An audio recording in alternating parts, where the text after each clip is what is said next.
I get mayed and I get kvittel. Now, what I just said, many people have no idea what it means, but they still say it. I get kvittel, I get kvittel. Matzin Kippur, I get kvittel. What does I get kvittel mean? So, I want to address it. It's going to be not too long. It's going to be 5-7 minutes, maybe this mini share. A little bit about Hoshana Raba, what's going on over here. Rosh Hashanah,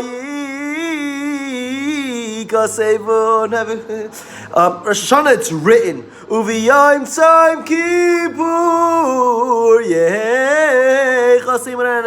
Yom Kippur, it's sealed.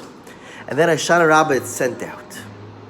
Which meaning, you could still, even though the envelope is sealed, you can still switch it up a little bit. And that's why we wish people are getting kvittel, and that's why you can even do tashlich until Hoshana Raba, which is, if you guys didn't do it, gotta do it, man. Come on, let's go. So, Tachlis is like this. Hoshana Raba is a very, very deep day. And we know the entire Hoshanis, we're discussing Hoshana lemancha Elokeinu, Hoshana lemancha Bareinu, and every single Hoshana, every 2 words, whatever we say, Hoshana. Hoshana, please help. Na is gematria 51. What is the word of na, please, in regard to Hoshana Raba? Because you know it's 51 days. Tonight is Chaf Aleph. It's 51 days from the beginning of Elul, when we started saying L'David Hashem Orvi Yeshi, my Mashiach, until Hoshana Raba 51, when we stop saying L'David tomorrow. Beautiful. So it's really the culmination of this entire process that we went through. Was from the beginning of Elul until tomorrow. Tomorrow it's over. It's the grand finale. And we're taking 4 minim, our dalan minim, that represent all different parts of our guf. And we're saying, Hoshana for this, Hoshana for that. And we end off at the bottom, we've been saying last week, Leman das kol amei haaretz ki Hashem Elokim ein oid. We're saying that there's no one else but Hashem. Comes Shmini Atzeres. Afterwards, we say, Ata reisel das Hashem Elokim ein oid milvadoi. It's just me and him, ain't nothing in between. It comes to Hoshana Raba. No, in the whole world. It's not just me and him. Ain't there's nothing beyond the Kodesh Baruch Hu. Now, there's a very interesting story in the Sefer Bereshis when Lot is told that Sodom is going to get destroyed, and he has to evacuate the premises, all out, and he says, please let me go to Tyre. Please, no. Again, the same lashon, no. Says Rashi, because it wasn't as bad as Sodom yet. It wasn't as bad. It was only 51. It was only no. It wasn't as bad as Sodom. There is a Maisa, the Panovich Rav, Zechat Tzadik V'Kodesh L'Vracha, went to Reb Noach Weinberg, Zechat Tzadik V'Kodesh L'Vracha. When he was living at the time, he was living in Bnei Brak. Reb Noach Weinberg, he was inspired to start the whole Kiruv movement, and he realized, I need to be a Rosh Hashiva in order to inspire people. I need to learn enough to become Rosh Hashiva. So he spent, I think it was 3 or 4 hours a night, he slept, and the rest of the time for 8 years straight, he sat and learned in Panovich. And the Panovich Rav comes in, knocks on the door. I have a problem. I want you to take care of it. What's the problem? We have a bacher who's going off the derech. And I want to know if you could talk to him. Maybe you can inspire and bring him back. So Noach said, no problem.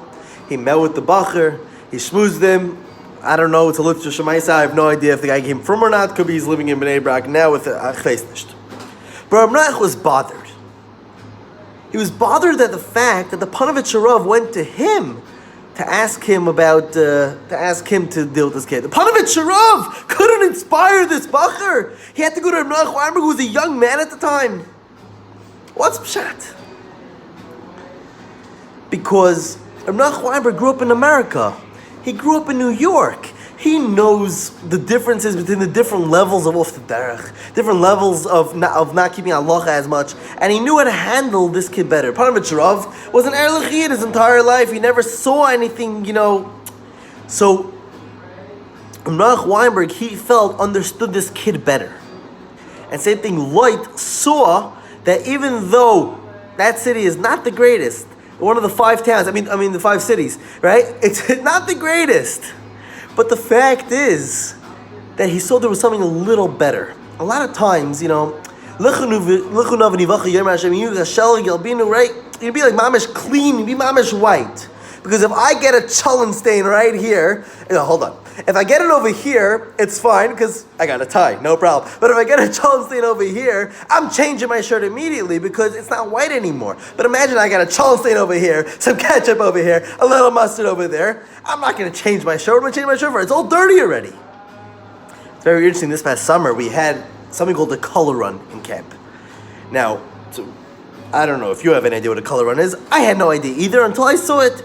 Basically what they do is they take this powdered paint and they throw it at you. You're meant to wear white clothing and it makes it all colorful. And they throw a blue and the green, which makes, I don't know what color, and yellow and red, all these fancy colors all over mamish. Don't try it because unless you're mamish in camp and in the zone, it takes hours of showering to get that stuff off.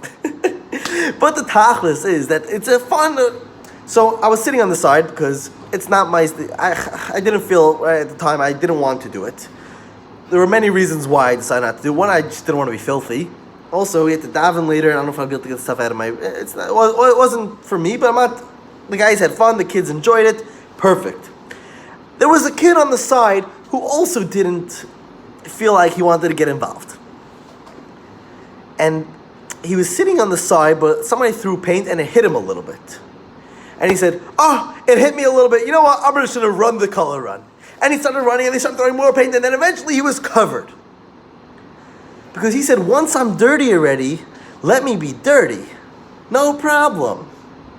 But to be clean and realize, no, I just have this one stain over here. The rest is all white. Look it out. Check it out.